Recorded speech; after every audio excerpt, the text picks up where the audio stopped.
Look out at the cosmos, a universe of breathtaking complexity and scale. And yet, right here on our small blue world, we humans have conjured materials unknown to nature, substances born from ancient sunlight stored deep within the earth. One such creation, plastic. A marvel of engineering, isn't it? Malleable, durable, incredibly versatile.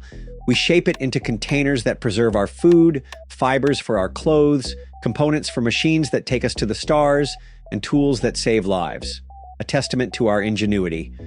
But like many powerful creations, this one carries a hidden cost, a shadow that stretches across decades. We were told a comforting story, a promise whispered on the winds of progress, that this ubiquitous material could be endlessly reborn, recycled into new forms, causing little harm. We embraced this idea, diligently sorting our waste, filling those bins with the symbols of our hope for a cleaner planet. It felt responsible, didn't it? A simple act of stewardship. But what if that feeling, that promise, was built on a profound misunderstanding, perhaps even a calculated deception? For years, whispers grew into reports, evidence mounted. The story began to unravel. We were told, recycle it. They showed us symbols, launched campaigns. We saw images of transformation, plastic bottles becoming park benches, or so we thought. Before we dive in, I'd like to quickly thank our sponsor, EW Strategy, for making this video possible. Want to navigate the markets with more precision?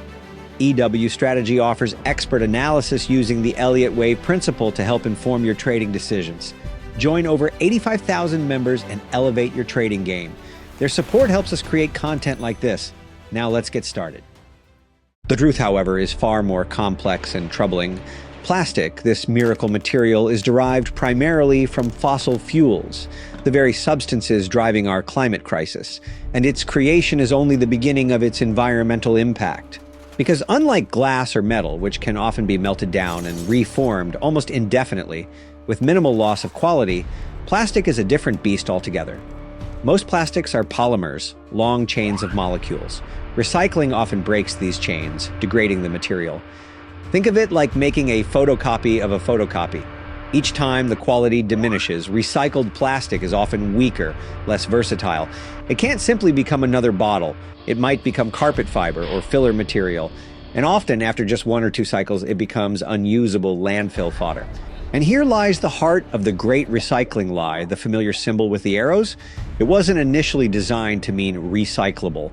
It's the resin identification code developed by the plastics industry itself in the late 1980s. Its primary purpose? To help sorters at recycling facilities identify the type of plastic resin, because different types generally cannot be recycled together. It was a logistical tool cleverly marketed to the public as a promise of recyclability for all plastics. Internal documents from the era reveal that the industry knew. They knew most plastics were not economically viable to recycle on a large scale. They understood the technical hurdles. Yet, facing public pressure over mounting waste, they promoted recycling as the solution. As Larry Thomas, former president of the Plastics Industry Association, admitted years later, if the public thinks that recycling is working, then they are not going to be as concerned about the environment. The strategy? Shift the responsibility from producers to consumers. The reality? Only two types of plastic are recycled with any regularity. PET, number one, used in drink bottles, and HDPE, number two, found in milk jugs and detergent bottles. Even these typically see recycling rates far below what we imagine. Globally, perhaps only 9% of all plastic ever produced has been recycled.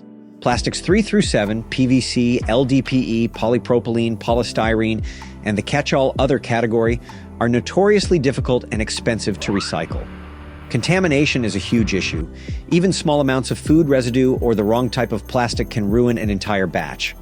Furthermore, producing virgin plastic from cheap fossil fuels is often vastly more economical than collecting, sorting, cleaning, and reprocessing used plastic. The market forces simply aren't aligned for widespread, effective recycling under the current system.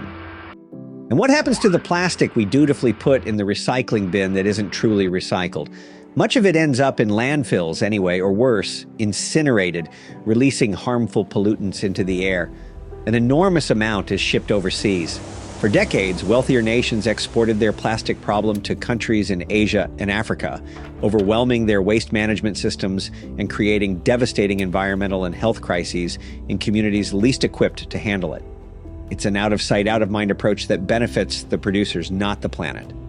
Beyond the recycling illusion, plastics pose other threats. As they break down over hundreds of years, they fragment into microplastics.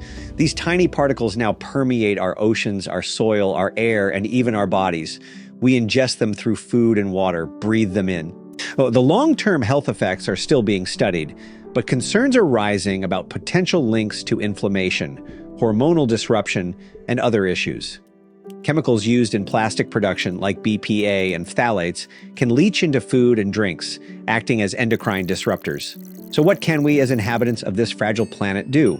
Placing blame solely on individuals for a systemic problem created and perpetuated by industry is precisely what they wanted. Yes, recycle what you know is recyclable in your area, mostly number 1 and number 2, but understand its limitations. The real power lies in upstream solutions. First and foremost, question every single-use plastic item. Can you use a reusable alternative? Cloth bags, metal water bottles, glass containers, bamboo utensils? The options are growing. Second, reuse. If you must buy plastic, can the container be repurposed? Think beyond its initial function. That yogurt tub could become a seed starter, that sturdy bottle a watering can. Get creative. Third, and crucially, demand systemic change. Support businesses actively reducing plastic packaging. Advocate for policies like Extended Producer Responsibility, EPR, which holds manufacturers financially responsible for the end-of-life management of their products. Support bans on unnecessary single-use plastics. Encourage innovation in truly biodegradable and compostable materials derived from renewable resources, not fossil fuels. Let your voice be heard, individually and collectively. We were led down a path paved with convenient illusions, but the power of human ingenuity that created plastic can also forge solutions. It requires acknowledging the truth, however uncomfortable, and shifting our focus from downstream band-aids to upstream cures. Our responsibility extends beyond sorting bins. It involves conscious consumption, demanding accountability from corporations and governments, and working together to design a future where convenience doesn't cost us our planet. The choice, ultimately, rests with us. Thank you for journeying with us through this complex story of plastic. Understanding these realities is the first step towards meaningful change. If this exploration resonated with you, please show your support with a like. To continue exploring our world's wonders and challenges together, consider subscribing. Your engagement helps us immensely in bringing these crucial conversations to light.